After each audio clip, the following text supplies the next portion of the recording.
या गडाला महत्वाची 4 टोक आहेत. रायगडाची ही पूर्व आहे. पूर्वेला 4 किलोमीटर अंतरावरती भवानी देवीचं मंदिर आहे. पश्चिमेला 1 किलोमीटर अंतरावरती हिरकणीचा बुरुज. जी माता आपल्या बाळासाठी या गडावर उतरून गेली तो पश्चिमकडे हिरकणीचा बुरुज पाहतो. आपण जर का रायगड रोपवेचा वापर केला, रायगडाची बॅक साईड आहे, याला दक्षिण बाजू म्हटलं तर याला काळकळीचा खळगा म्हणून ओळखलं जातं. 1996 ला रोपवे झाला. लोकांनी 4 मिनिटाचा एका यंत्राचा वापर करून गडासाठी येण्यासाठी मार्ग वापर केला गेला. रायगडाच्या उत्तरेला टकमक टोक आणि या किल्ल्याला असणाऱ्या 2350 पायऱ्या ही किल्ल्याची समोरची बाजू. आयुष्यातला रायगड एकदा तरी पाहायला येताना पायी मार्गाने येऊन बघावा. ज्या डोक्यातला घाम पायाच्या नखाला स्पर्श करतो ना त्या साहेब, त्या इतिहासाची जाणीव घडवून देतो की 350 वर्षापूर्वी शिवरायाने रायगड घडवला कसा असेल. साहेब, रायगड प्रामुख्याने एका जावळीच्या खोऱ्यामध्ये होता. याच रायगडाला पूर्वी 14 नावाने ओळखायचे. कोणी तनस, रासीवट्टा, पूर्वेचा जिब्राल्टर, इस्लामगड, रायरी याचं नामकरण केल्याचं नाव ठेवलं ते म्हणजे रायगड. आणि रायगड ही स्वराज्याची दुसरी राजधानी होती. स्वराज्याची पहिली राजधानी तुम्हाला सर्वांना माहित असेल, पुणे जिल्ह्यात वेल्हे तालुक्यात राजगड नाव तुम्ही सर्वांनी ऐकलं का किंवा पाहिलं सुद्धा असेल. हे खरं एक जावळीचं खोर होतं. हा उंच डोंगर आहे ना, याच्या पाठीमागे प्रतापगड किल्ला दिसतो. प्रतापगडाच्या मागच्या दिशेला जावळी नावाचं गाव आहे. त्या जावळी नावाच्या गावापासून सह्याद्रीच्या कोकण दिव्यापर्यंत संपूर्ण भूभाग दरी खोरं म्हणजे जावळीचं खोरं. साहेब, जावळी तुमची, आमची, जिजाऊंची आणि शिवबांची होती. मराठ्यांची पहिली राजधानी राजगड. राजगड किल्ल्यावरून जावळीच्या मोऱ्याने एक प्रेमाने पत्र लिहिलं की जावळीचे मोरे, आपण दोघेही मराठी आहोत, दोघे मिळून अखंड स्वराज्य उभं करूया. पण जावळीच्या मोऱ्यांनी राजांना थेट युद्धाचं चॅलेंज केलं. ते म्हणू लागले की तुम्ही कसले राजे,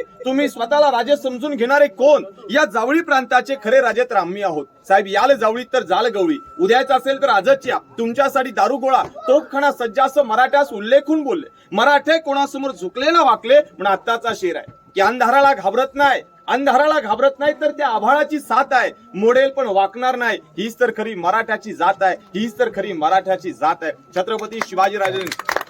छत्रपती शिवाजीराजांनी निवडक 154 सरदार घेतले. जावळीवरती आक्रमण केलं. सूर्याजी काकडे यांच्या हस्ते जावळीच्या चंद्रराव मोऱ्यांचा भाऊ हनुमंतराव मोरे मारला गेला आणि तेथून पळ गाठणारा जावळीचा चंद्रराव मोरे या रायरीच्या डोंगरावरती 3 महिने मुक्कामी आला. शिवाजीराजांनी जावळीच्या मोऱ्यांना 15 मे 1656 आपल्याशी शरण आणलं आणि 56 मध्ये राजधानी आपल्या स्वतःच्या ताब्यात केली. आपल्याकडे असणाऱ्या मोहरा या राजधानीचं क्षेत्र हिरोजींच्या ताब्यात स्वाधीन केलं गेलं आणि हिरोजींनी रायगड बांधायला 14 वर्ष लावली. म्हणजे 1670 ला गडाचं बांधकाम पूर्ण झालं.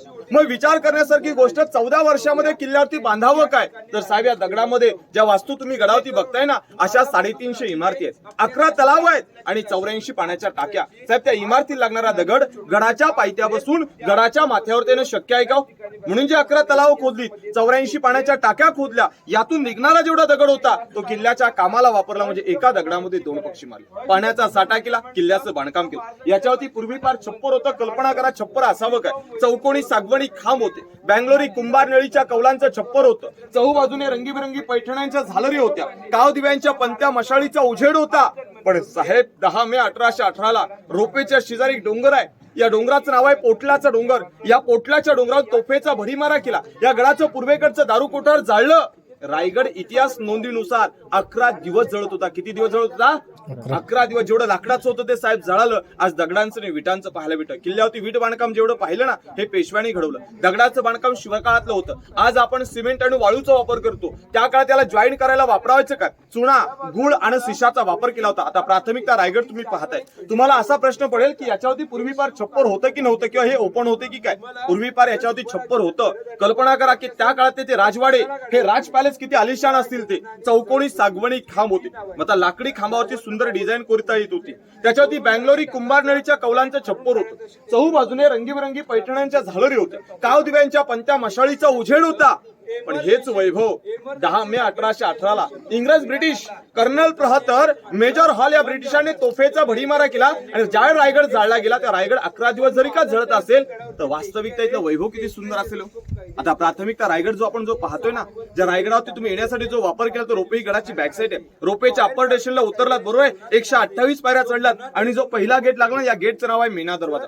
मेना हा एक पालखीचा प्रकार होता. गडावरती तुम्ही पायी मार्गाने साहेब आला असतात ना, तर पालखी दरवाजाने गडावरती तुम्ही बाल्य किल्ल्यात प्रवास केला असता. म्हणजे आपण जो भाग पाहतो याला गडाचा बाल्य किल्ला म्हणून ओळखलं जातं. महाराज आऊसाहेब शंभूराजे राजाराम महाराज यांच्या ज्या मानाच्या पालख्या होत्या पलीकडच्या भागाने प्रस्थानित, त्याला पालखी दरवाजा म्हणतात. तर राजांच्या राण्यांच्या जे मेणे होते हे संध्याकाळच्या वेळा किंवा सकाळच्या प्रहरी सूर्योदय सूर्यास्त पाहायला या मेण्याचा वापर करायचा, म्हणून याला मेणा दरवाजा म्हणतात। या दोन गेटच्या मध्ये ही आडवी जी भिंत तुम्हाला दिसते का, या भिंतीला संलग्न एकाला एक लागून 6 महल आहेत। राण्यांच्या महलाचा भाग म्हणून ओळखलं जातं। मग शिवाजी राजांना राण्या किती होत्या कोणाला माहित आहेत का? तर शिवरायांना राण्या होत्या त्या म्हणजे 8।